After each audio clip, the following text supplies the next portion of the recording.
tiene esa particularidad, ¿sí? Tiene varios componentes. Pero para comenzar a hablar de sangre tenemos que comenzar a hablar de líquidos corporales.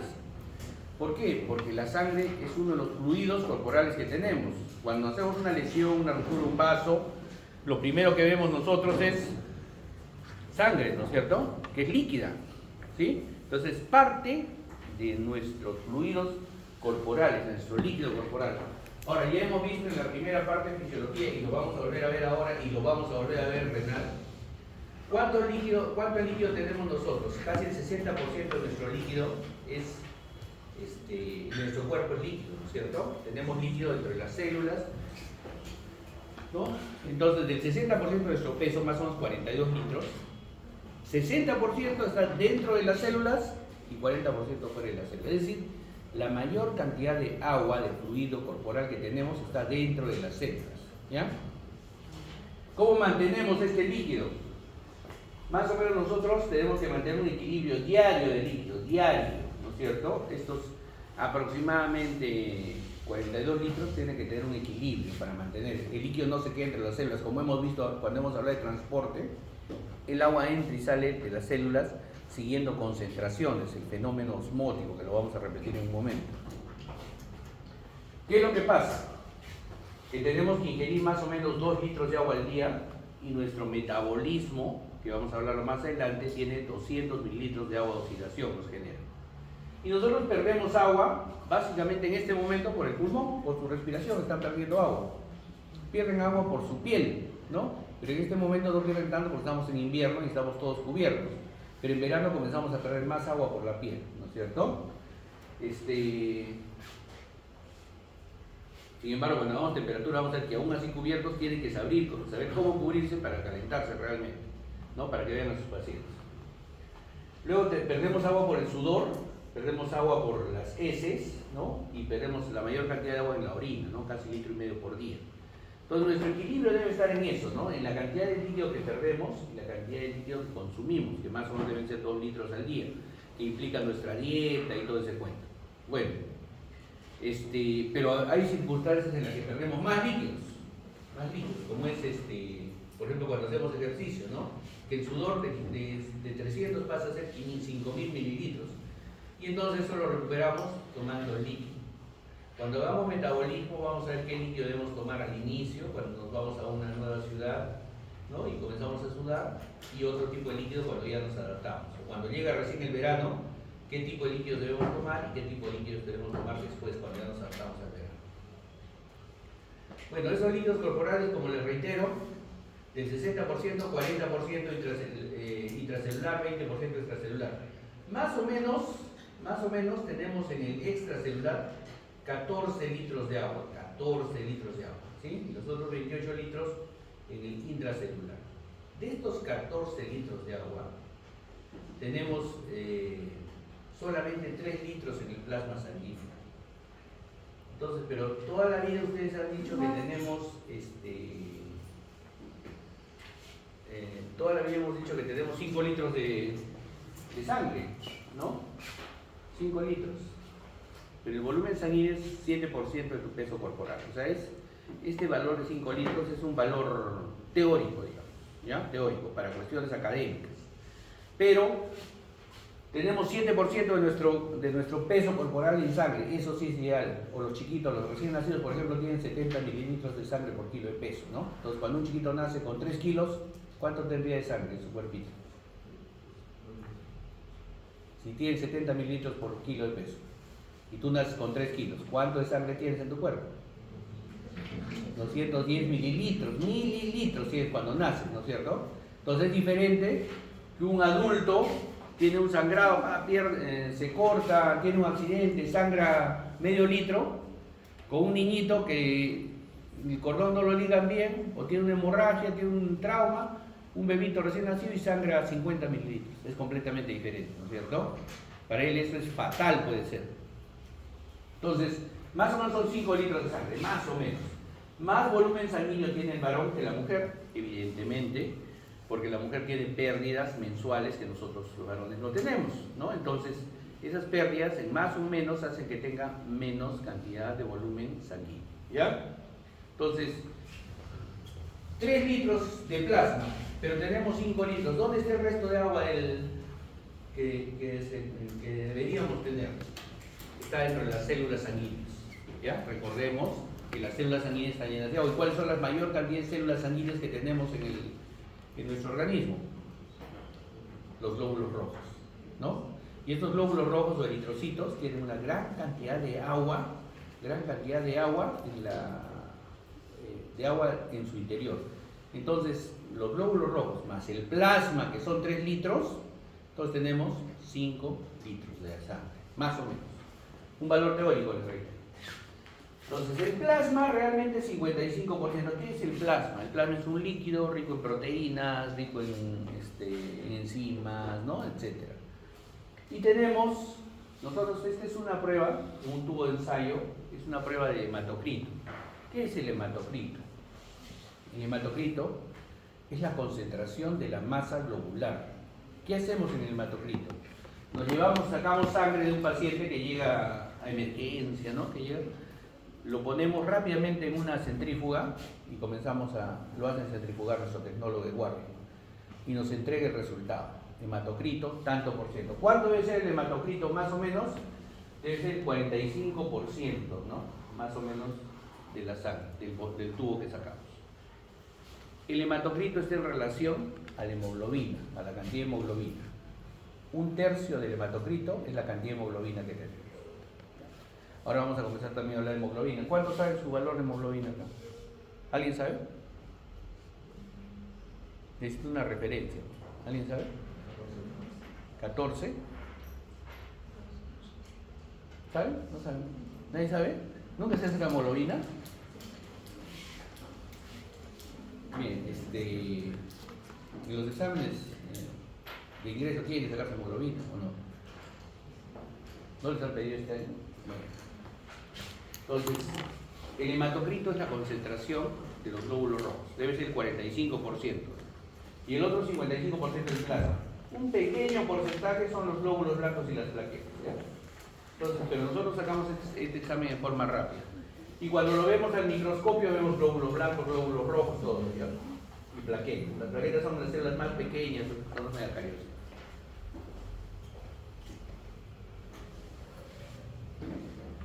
Estos glóbulos rojos tienen una estructura bicóncava, como una dona, con el centro achatado y los extremos más abombados, ¿no? Una dona.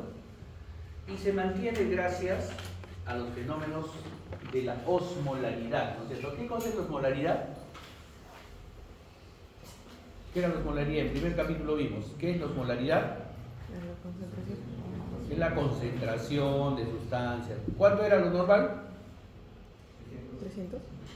290 más menos 10, ¿no es cierto? Entre 280 y 300 todavía es aceptable la osmolaridad. ¿Qué sustancias hacen que tengamos buena osmolaridad?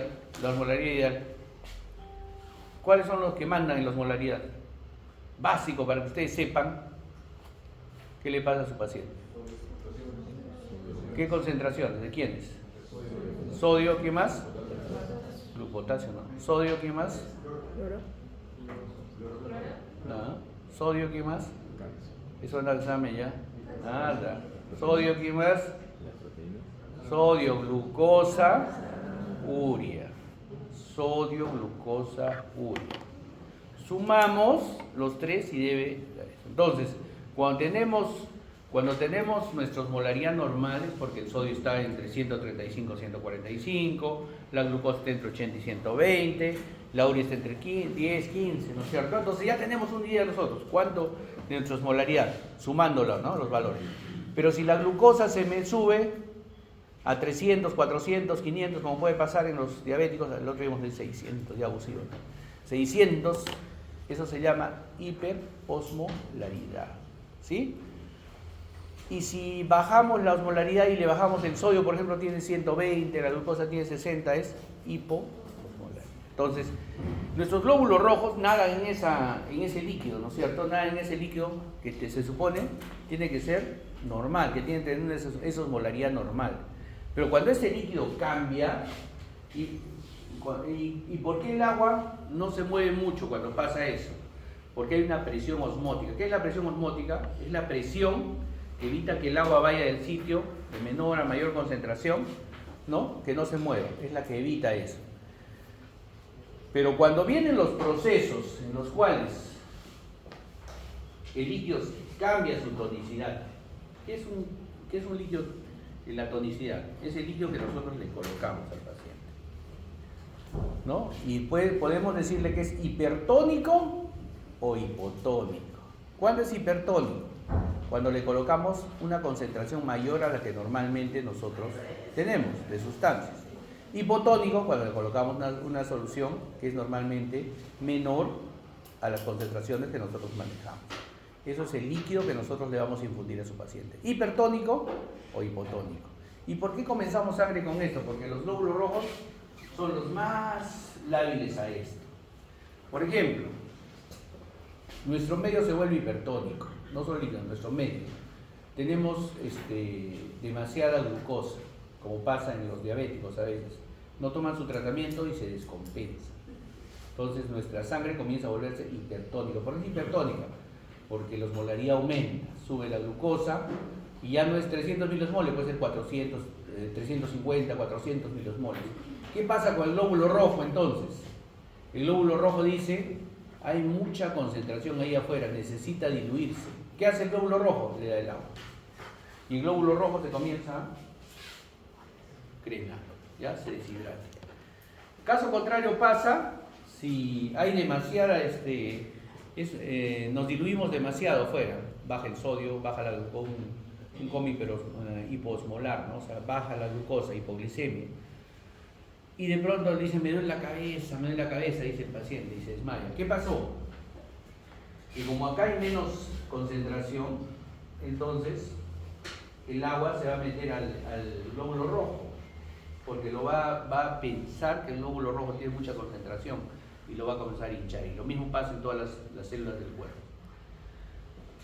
¿Qué pasa? Aquí nos diferenciamos, por ejemplo, esto saben muy bien los legistas. ¿Qué pasa con un ahogado en agua salada? ¿Qué tiene el mar para ser salado? No, pues sal. ¿Qué tiene? ¿Qué tiene que nos interese a nosotros? ¿Qué tiene? Sodio, tiene sodio, ¿no? Entonces, una persona que se ahoga en el mar, aparte que se mete la sal, el agua a los pulmones y ya se desma el pulmón, se va a llenar su sangre de sal, ¿no? Tiene 16 gramos por litro la sangre marina, el agua marina. Entonces es una cantidad de sal inmensa. ¿Qué pasa?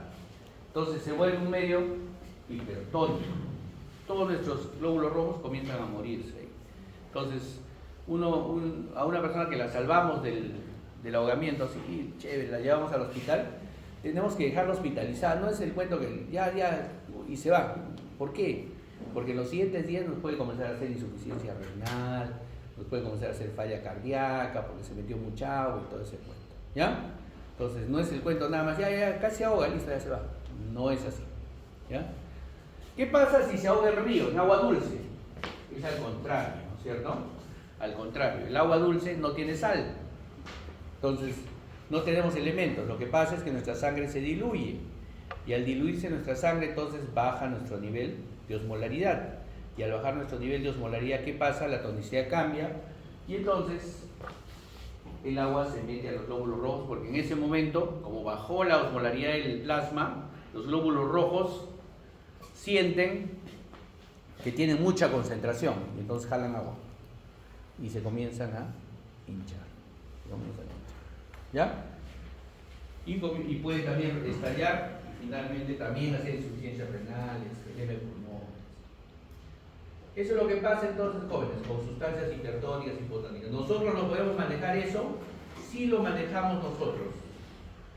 Si lo manejamos nosotros. Nosotros lo manejamos, esto lo manejamos, esto lo manejamos nosotros con soluciones hipertónicas o hipotónicas que nosotros vemos dentro de nuestro manejo médico. Podemos generar ambientes hipertónicos o hipotónicos. ¿Qué pasa, por ejemplo? A ver, ¿qué sucede, por ejemplo, si es que tengo un paciente que llega con un TEC, se cayó del tercer piso, ¡pah! Llegó, y el paciente está inconsciente, y le sacamos la tomografía y vemos que tiene la resonancia y tiene un edema cerebral inmenso, es el cerebro se hinchado, ¿sí? Está inconsciente el paciente, el cerebro se hinchó, cuando se hincha su brazo, acá sale el edema, ¿no es cierto? Se hincha su pierna, sale el edema, se hincha el cerebro, ¿dónde sale el edema? ¿Por dónde sale? Por los ojos. Por los ojos. Por los ojos, no. Por el agujero de los Ahí está. Entonces, no puede salir por el cráneo, ¿no? Porque el cráneo es compacto, es hueso, entonces no va a salir. Entonces, ¿el cerebro para dónde se va a ir? Hacia abajo, ¿no es cierto? Hacia el agujero magno, eso sí sabe, ¿no es cierto? Y si sale por el agujero magno, ¿qué pasa? ¿Saldrá todo el cerebro por ahí? No. ¿A quién va a empujar? No, va a empujar al bulbo, ¿no? Lo va a presionar al bulbo y viene un paro respiratorio y se muere el paciente. ¿Ya? Eso es lo grave de estos pacientes. Entonces, ¿cómo le bajamos el edema al cerebro? Se hinchó. ¿Qué hacemos? ¿Qué le ponemos? Le ponemos un... ¿Qué? Le ponemos una sustancia hiperosmolar, hipertónica. Una sustancia hipertónica. ¿Para qué? ¿Para qué? Porque las células, cuando tienen una sustancia hipertónica, ¿qué hace? Sacan el agua, ¿no es cierto? Y entonces se comienzan a reducir su tamaño. ¿Sí? Entonces eso hacemos con manitol, le comenzamos a poner extra. Bueno, ya ustedes ya, eso es solución avanzada de farmacología. Pero entonces, esa es la idea. O sea, este conocimiento tiene un uso médico, ¿ya? Que nosotros tenemos que conocer, ¿ya? Es un uso médico permanente, tenemos que conocerlo, ¿sí? Eso es un riesgo de vida del paciente, ¿ya? Es un riesgo de vida. ¿Qué pasa si un paciente tiene un tumor en el cerebro? Se inflama el cerebro igual, ¿no es cierto? Entonces permanentemente el paciente está en ese estado. Entonces igual hay que colocarle, bajar la hinchazón del cerebro. ¿Cómo lo bajamos? Con sustancias hipertónicas, hiperosmolares. Entonces, y utilizamos este concepto para esa situación. ¿Ya? Entonces, ese es el manejo. Entonces, este eritrocito que vemos es muy lábil, ¿no? Como le digo, es como una donita. Tiene un diámetro de 7.8 micrómetros, más o menos importante, porque cuando hagamos circulación pulmonar y todo eso, vamos a ver el diámetro del capilar pulmonar, todo, y van a ver cómo vamos a relacionarlo con este 7.8 micrómetros. El espesor es 2.5 micrómetros en la zona más ancha y uno en el centro y 1 micrómetro en el medio, es decir, es como una donita, y tiene un volumen medio de 90 a 95 micrómetros. ¿Qué es lo que sucede con este globulito rojo? Bueno, tiene un tiempo de vida de unos aproximadamente 120 días en promedio, ¿ya? Es decir, 4 meses vive un glóbulo rojo, a full trabajo. Entonces, ¿cuál es su función de ese globulito rojo? Es transportar hemoglobina. La hemoglobina es un pigmento, es el pigmento que le da la coloración, por eso se llama glóbulo rojo, ¿sí? Y este pigmento de hemoglobina, esta proteína de hemoglobina, se encarga de transportar oxígeno.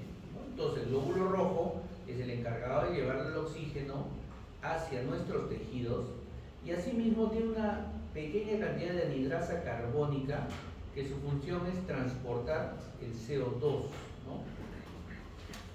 Nuestro organismo necesita oxígeno y los tejidos eliminan CO2 y al eliminar CO2 tiene que ser transportado hacia el pulmón para ser eliminado, como vimos en la primera parte, ¿no? De eliminación de desechos.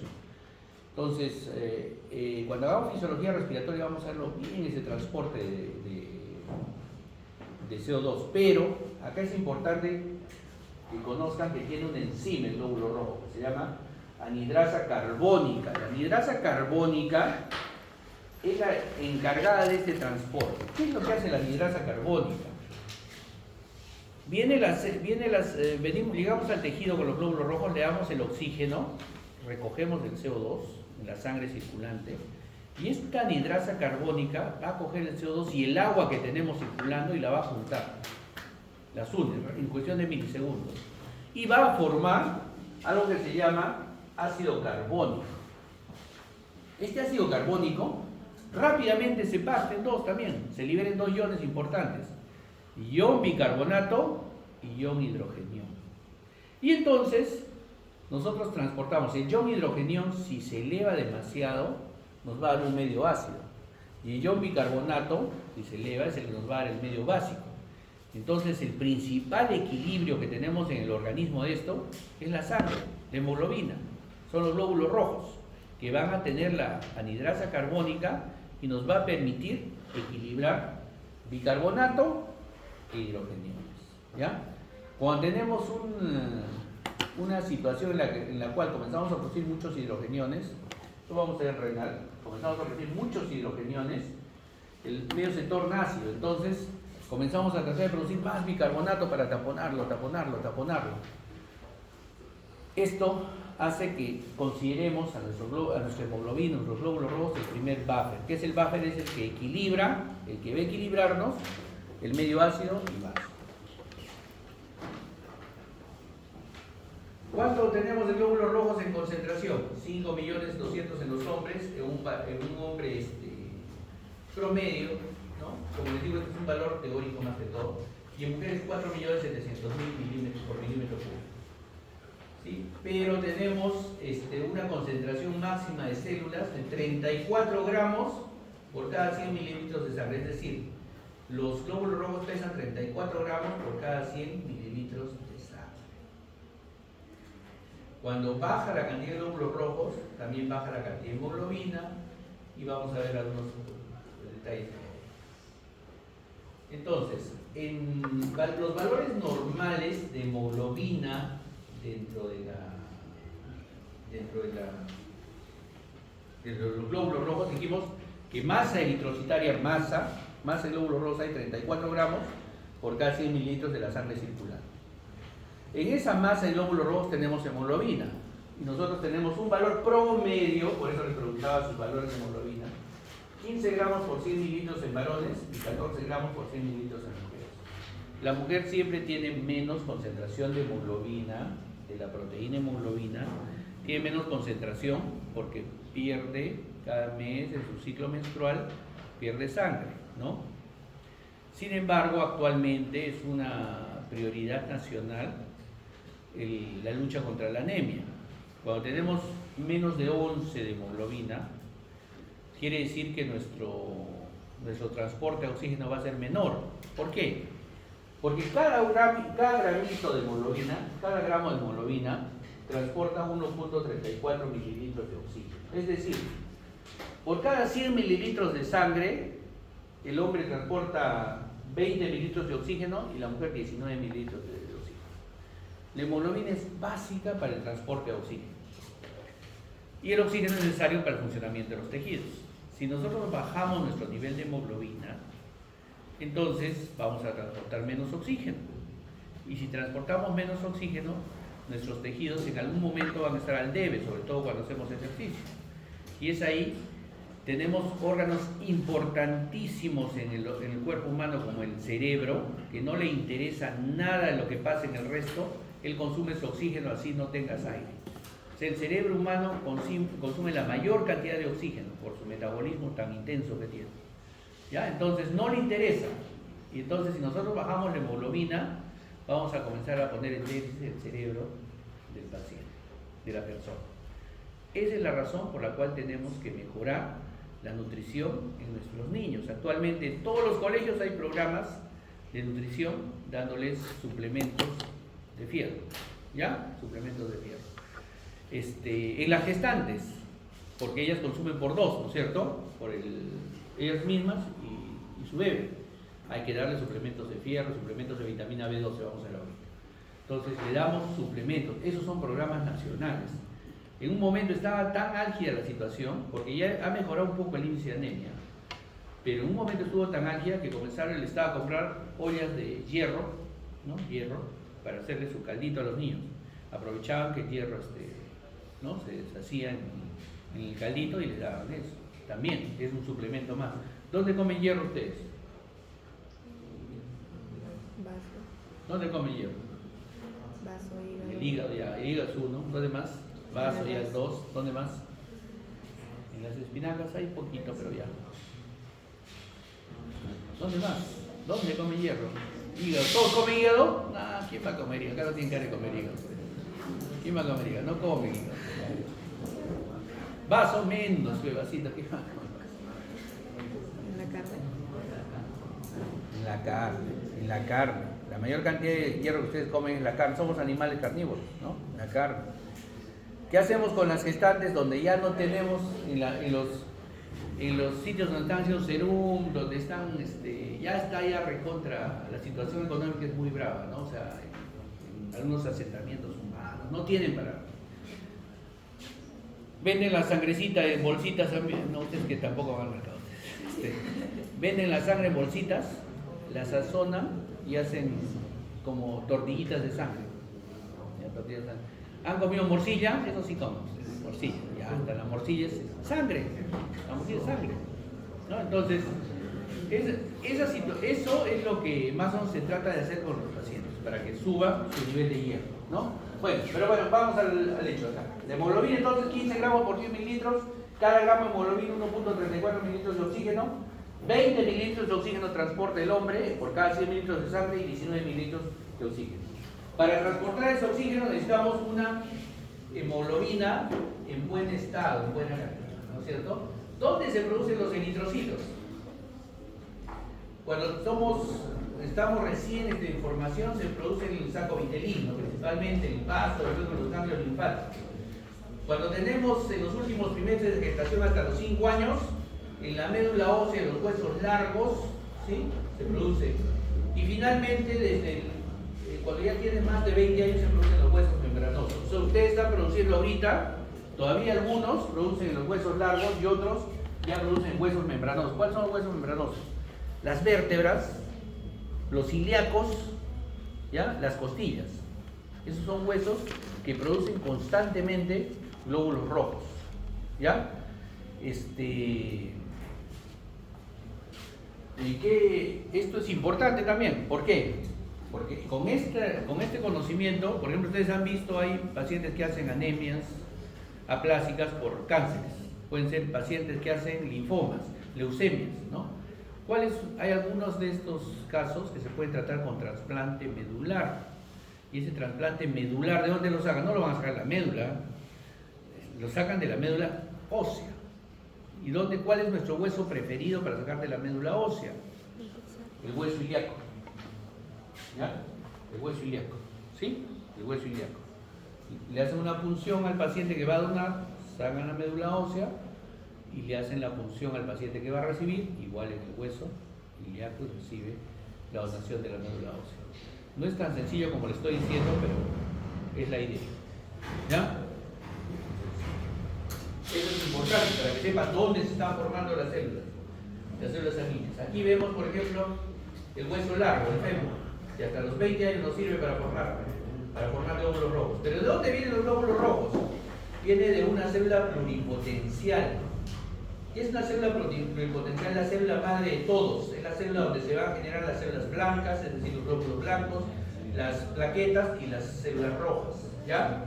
Esta célula pluripotencial va a tener un inductor. Estos inductores van a decir, ustedes van a ser células rojas, ustedes van a ser células blancas, ustedes van a ser plaquetas, ¿no?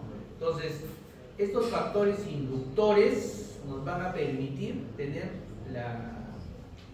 formar células comprometidas, células precursoras comprometidas. Es decir, una célula pluripotencial, la célula madre, ¿no? Que ahora están guardando full células madre, ¿no? ¿Saben cómo guardan las células madre ahora? Para el futuro. Cuando el chiquito nace, le sacamos un poco de sangre del cordón, ¿no? Del cordón del niño, y lo depositamos y lo mandamos a un banco. Son células madre de esa persona. ¿Sí? Entonces, si tuviera algún problema en el futuro, tienen células madre, tenemos factores inductores que van a formar células comprometidas y le formamos sus células que necesita su paciente. ¿Ya? ¿De dónde nace todo?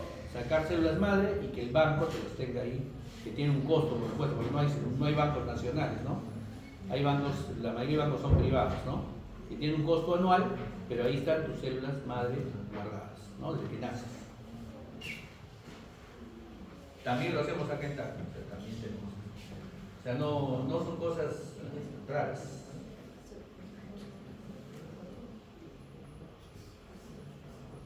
Entonces, estos factores se llaman inductores de la diferenciación, ¿no?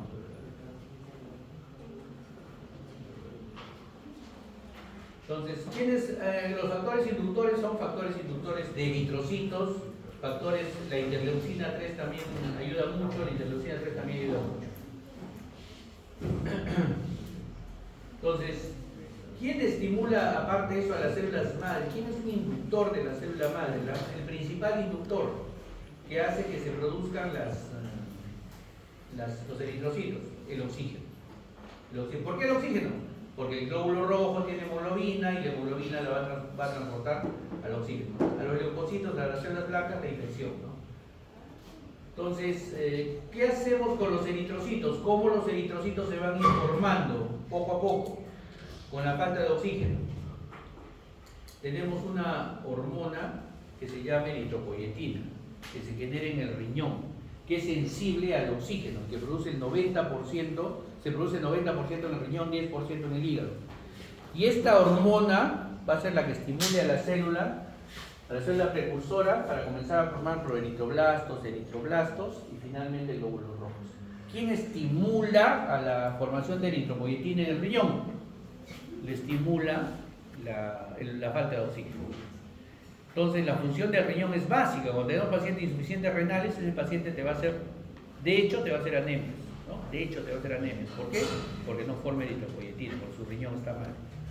¿Ya? ¿Cómo se estimula? Por ejemplo, por eso les digo, es importantísimo que ustedes vayan, sepan su hemoglobina. Por ejemplo, tenemos acá en Tacna el promedio es 12, 13, ¿no? Hay gente que tiene 14 de repente. Pero ustedes se van a Puno y se quedan una semana y tienen 16, 17 hemoglobina. ¿Por qué? ¿Por la altura? Al menos oxígeno necesita.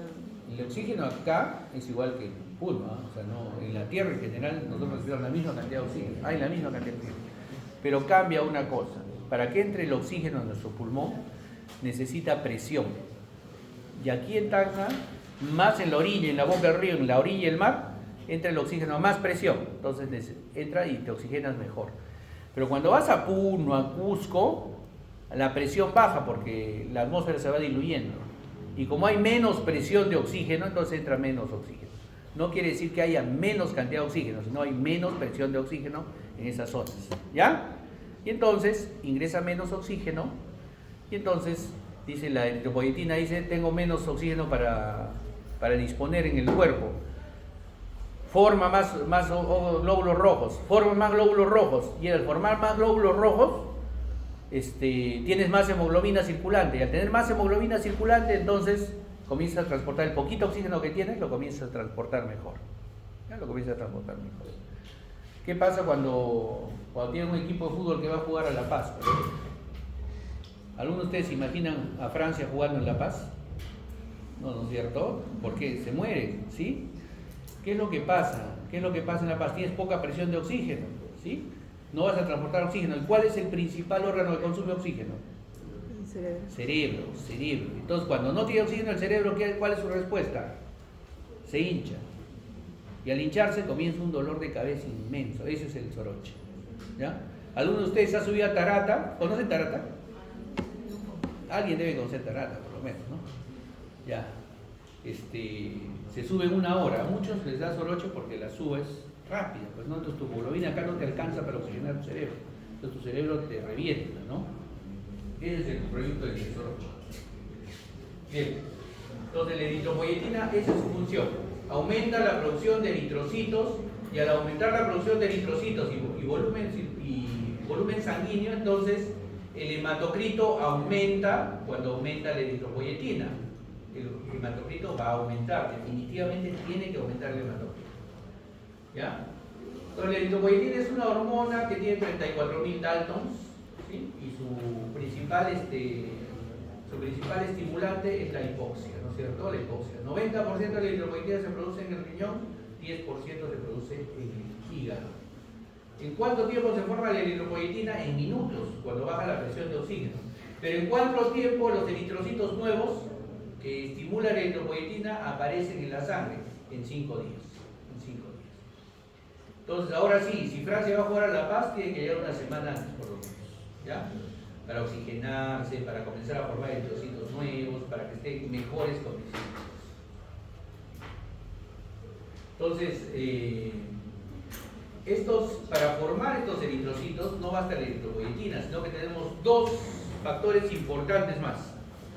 En la producción de los eritrocitos y producción de la hemoglobina necesitamos la formación de hierro y necesitamos la formación de vitamina B12. ¿Qué es lo que pasa cuando no tenemos la cantidad de hierro adecuada? La hemoglobina va a hacerse más débil. ¿Quién le da el color ¿quién le da el color al glóbulo rojo? La hemoglobina, ¿no es cierto? Entonces, primero vamos a ver con la vitamina B12. La vitamina B12, al formarse el proeritroblasto, célula madre, célula precursora ya comprometida por la eritropoyetina, forma proeritroblasto en la médula. Este tiene núcleo. Este núcleo comienza a dividir al glóbulo rojo con su ADN, pero un componente del ADN del glóbulo rojo es la vitamina B12, ¿ya? Y esta vitamina B12, su complejo vitamínico, con ácido fólico, vitamina C, vitamina B12, comienza a dividir el ADN hasta volver el glóbulo rojo sin núcleo. Y el glóbulo rojo sale a la circulación, no tiene núcleo. No tiene núcleo. Entonces, ¿qué es lo que sucede con la vitamina B12? Si tenemos un déficit, entonces va a haber una alteración en la formación, en las divisiones del glóbulo rojo. ¿Y qué pasa? Sí, es cierto, va a perder el núcleo, pero no puede completar sus divisiones si se queda grande el glóbulo rojo. Entonces, cuando hay déficit de vitamina B12, nosotros llamamos anemia macrocítica. ¿Por qué es macrocítica? Porque el glóbulo rojo se quedó grande, ¿ya? Macrocítica, grande el glóbulo rojo. ¿Dónde hay vitamina B12? ¿Dónde comen?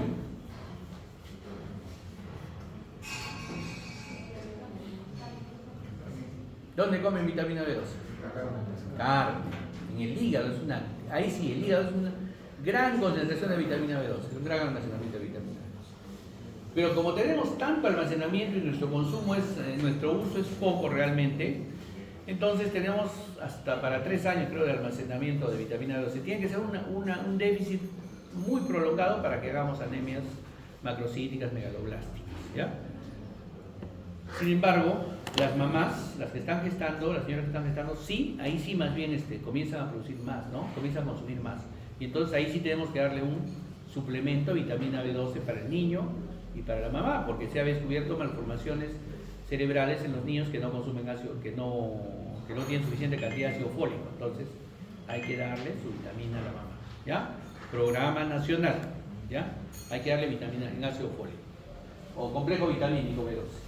Pero esta vitamina B12 tiene algunos factores para absorberse. No es así nomás tampoco. La vitamina B12 necesita un factor. ¿Dónde se absorbe? Se absorbe en el ilion terminal, casi en el colon, el ilion terminal. ¿Y qué necesita para absorberse la vitamina B12? Necesita un factor que se llama factor intrínseco. ¿Y dónde se produce este factor intrínseco? Se produce en el estómago, en el fondo del estómago. Se produce junto con el ácido clorhídrico, unas criptas que lo vamos a ver cuando hagamos fisiología del estómago, del aparato digestivo. En esas criptas se produce factor intrínseco y ácido clorhídrico, ¿ya? Para el estómago exterior. Este factor intrínseco va y trabaja en el ilion y nos ayuda a absorber la vitamina B12, el complejo vitamínico. Entonces, ahí tenemos algunos problemitas también que se han estado generando ahora. Esta es una anemia megaloblástica macrocítica. La pared es más débil, se puede romper y no transporta bien oxígeno. Este es el factor intrínseco que se produce en las células de la superficie del estómago, ¿no? En la cripta. ¿Ya? El factor intrínseco. En células parietales se produce. Bueno, ¿dónde se produce? Se produce acá, ¿no es cierto? El factor en el estómago. ¿Y dónde se absorbe? Se absorbe en el líquido. ¿Cuál es nuestro problema actual? Que todavía no se ha identificado mucho porque esto es muy reciente todavía, ¿no? Hay operaciones ahora que cortan el estómago para bajar de peso, ¿no? Que cortan el estómago, ¿sí? Y entonces, ¿qué hacen? Se vuelan la zona donde produce el factor intrínseco. Y hay otros que les cortan acá y abocan el estómago acá. Y entonces, también no hay mucho factor intrínseco para que se absorba vitamina B12.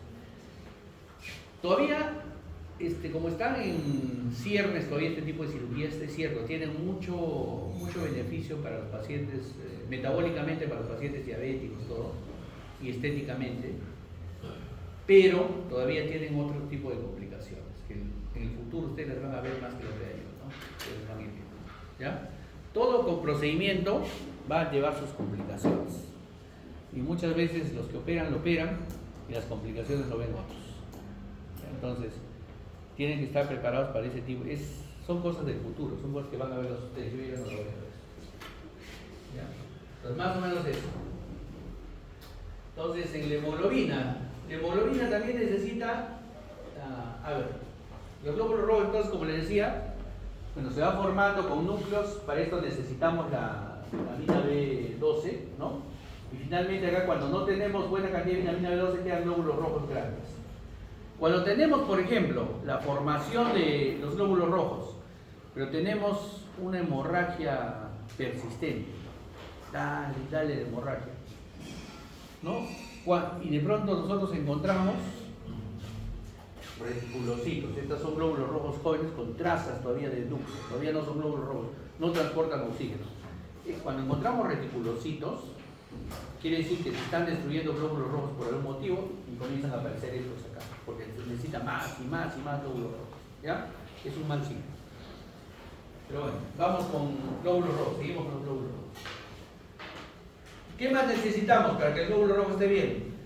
La hemoglobina, pero la hemoglobina, pregunta de examen es esta, ¿no? La hemoglobina se forma desde 4 núcleos pirroles que forman la protoporfirina 9.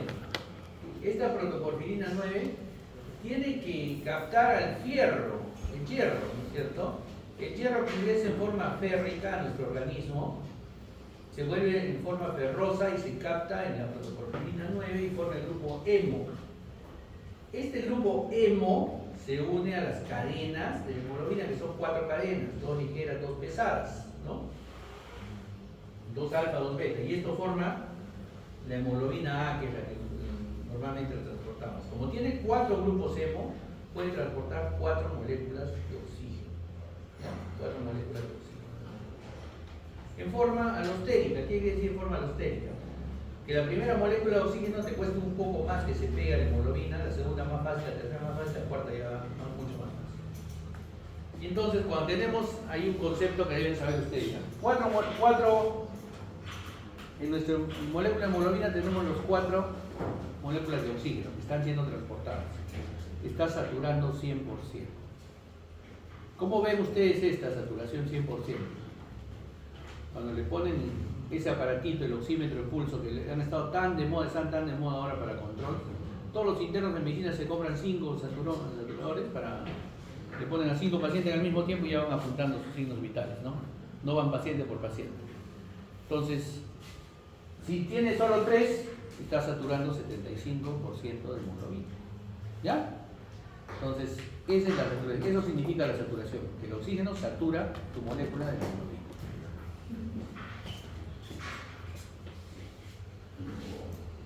Entonces, esta anemia falciforme, vamos a ver. Entonces, ¿qué pasa con la hemoglobina de esa manera? Necesitamos el fierro. Y si el fierro no se consume, no está presente, entonces el glóbulo rojo no tiene la hemoglobina madura. Y entonces el glóbulo rojo se divide un poquito más y se vuelve chiquito. Y entonces cuando hay déficit de hierro, no es anemia megaloblástica como en la vitamina B12, es anemia microcítica, ¿ya? Y como la hemoglobina no se forma bien, no da el pigmento adecuado al glóbulo rojo, el glóbulo rojo es todo paliducho, y entonces cuando falta fierro se llama anemia microcítica hipocrómica, microcítica hipocrómica, diferente a la anemia megaloblástica por vitamina B12, ¿ya? Ambas no transportan adecuadamente oxígeno. Y cuando de pronto ustedes están acá sentaditos y de pronto uno me aparece con anemia microcítica hipocrómica, no tengo sangrado, no tengo nada, pero no formo hemoglobina, como bien, pero no formo hemoglobina bien. ¿Qué es lo que está pasando? Ese es otro problema que también estamos tratando a nivel nacional. ¿Qué es lo que sucede? Que hay formas de pérdidas microscópicas de sangre, pero permanentes, y que hacen que no puedas mantener tu nivel de hemoglobina adecuadamente. ¿Qué es lo que sucede? Los parásitos, ¿no? Todos los parásitos se pegan en el intestino y comienzan a poner microsangrados.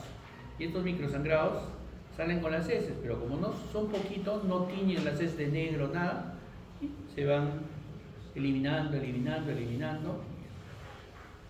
Es difícil hacer un examen de parásitos en universitarios, como ustedes, ¿no? Pero en los niños los hacen generalmente. Cuando ustedes salgan a hacer salud pública, van a tener que ir a los colegios y de canto a todito su examen parasitológico, hay que hacerles a los chiquitos y desparasitarlos. Así como desparasitan ustedes a sus cachorritos, porque yo les apuesto que eso sí se preocupa más bien, ¿no? Cada 3 meses llegan sus perritos a desparasitar, ¿sí o no? Me van a decir que no. Así deberíamos preocuparnos todos de toda nuestra población, ¿ya? ¿Y para qué los desparasitan? Para que justamente puedan subir de peso, mantengan su salud, todo eso, ¿no? Igual pasa con los seres humanos, ¿ya? Los parásitos producen microsangrados. ¿Qué otras cosas más severas producen microsangrados? Los cánceres, las neoplasias, ¿no? Que también producen microsangrados. Y sin darnos cuenta, encontramos un paciente aparentemente normal, una anemia. ¿Anemia? ¿Y dónde sale? Y hay que buscarle por todo lado cuál es la causa. Entonces, ¿qué hace ya el glóbulo rojo bien constituido? Todo transporta oxígeno y transporta CO2, ¿no? El CO2, que no lo transporta como CO2, vamos a decirlo ahora porque estamos en otro capítulo, pero cuando hagan respiratorio es diferente ya. El glóbulo rojo ayuda al transporte del CO2, mejor le diremos, pero sí transporta oxígeno. Deja oxígeno y recoge CO2. Esa es la función básica del glóbulo rojo. Y lo usa por la hemoglobina. Esta hemoglobina tiene fierro, el 65% del hierro está en la hemoglobina. Pero la mioglobina también transporta una buena cantidad de hierro. Cuando ustedes van a comer su parrillada y le sirven, ¿a cuánto le piden el término de la carne? 3/4, medio, bien cocido. ¿Cómo lo piden? ¿Cómo más rico?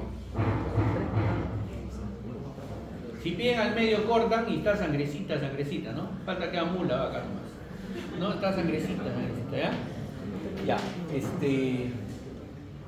y eso que sale no es sangre, ya, o sea, la sangre ya está examinizada, es el animal que se benefició. Eso que sale es mioglobina, ese es el hierro que comen ustedes, ¿ya? O sea que pueden comer al medio con tranquilidad, no son vampiros, nada, eso es mioglobina, ¿ya? Mioglobina. Entonces, les pongo ese ejemplo para que sepan que no están comiendo sangre, están comiendo mioglobina, y la mioglobina también tiene hierro, ¿ya? Ese es el hierro que consumimos principalmente nosotros, ¿ya?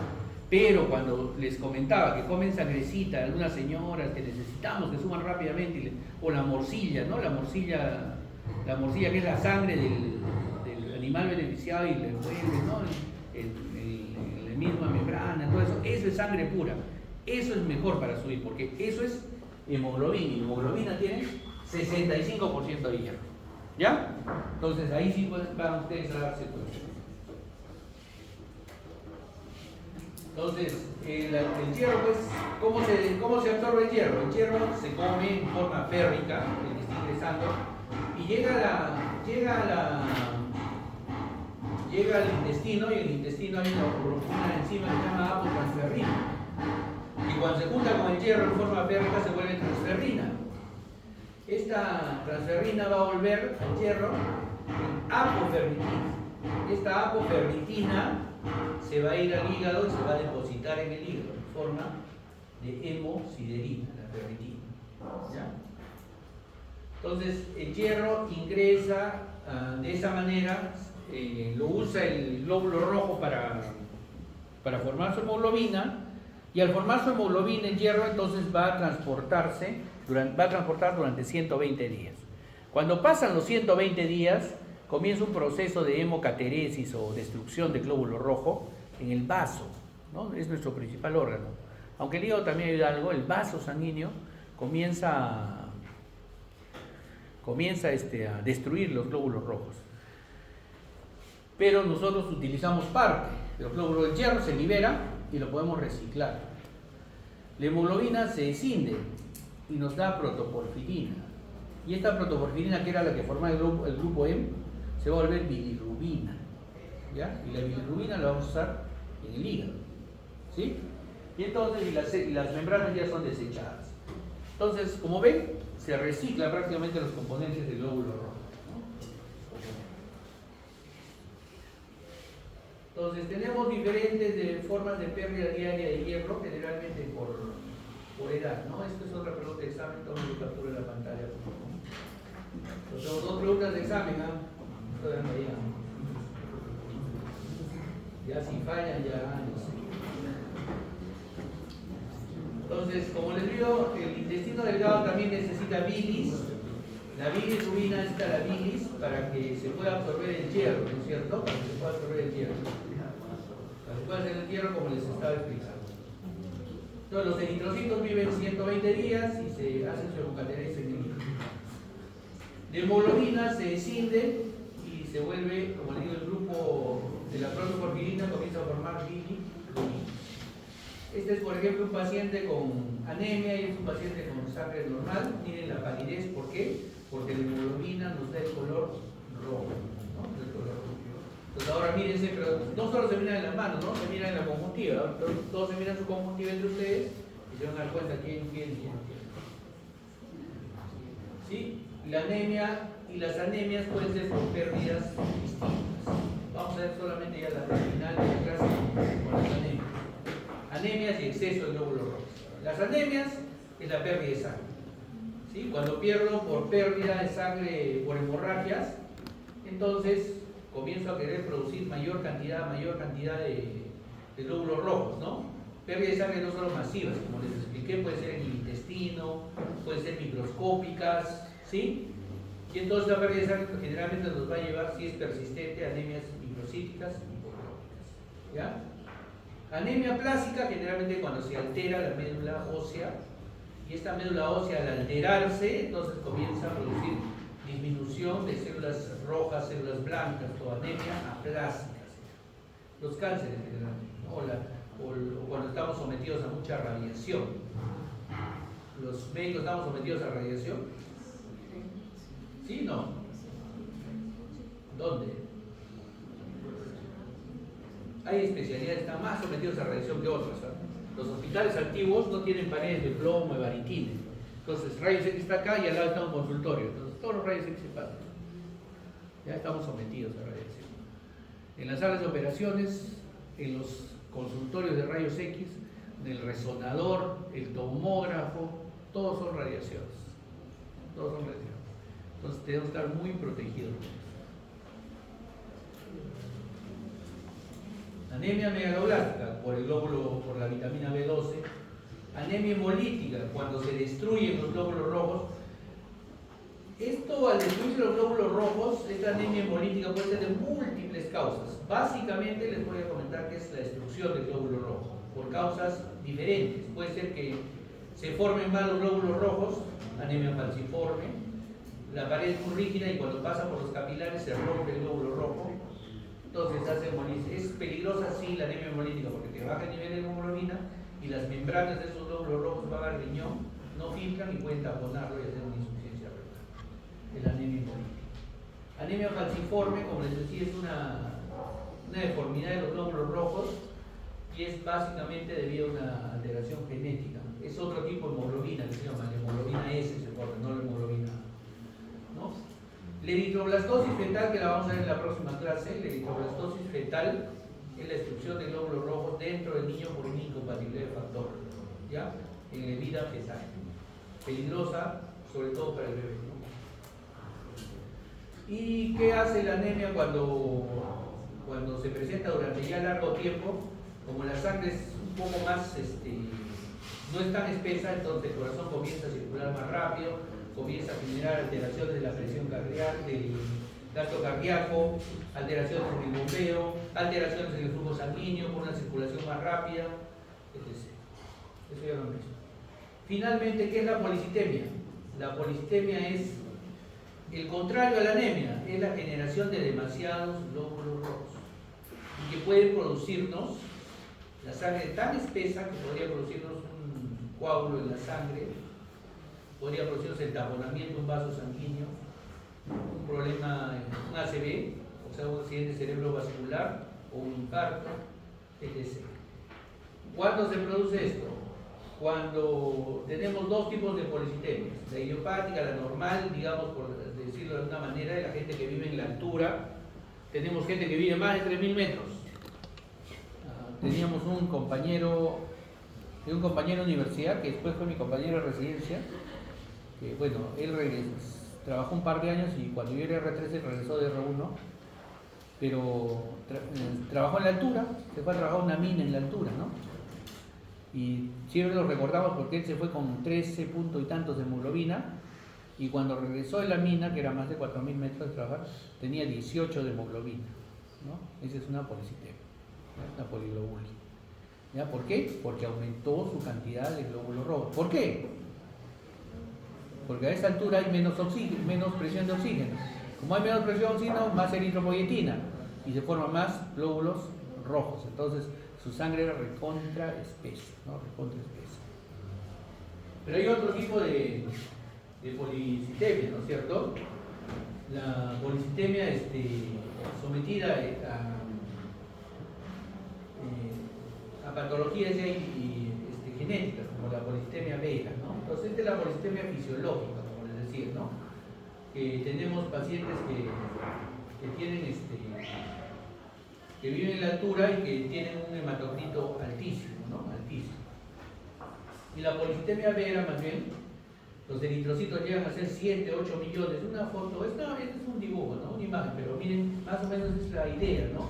De la policitemia vera, ¿no?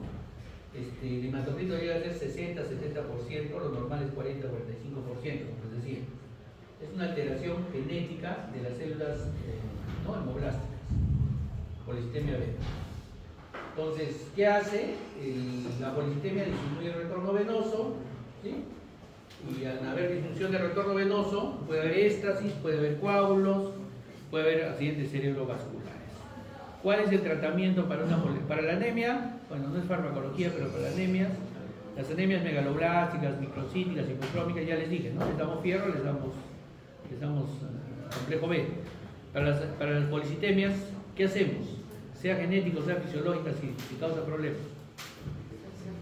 Les sacamos les hacemos sangrías, y a la policitemia vera le ponemos corticoides de repente para disminuir eso. ¿Ya? ¿Listo, jóvenes? Entonces nos vemos el día lunes, me avisan, por favor, el día del examen. La lista, por favor, la lista.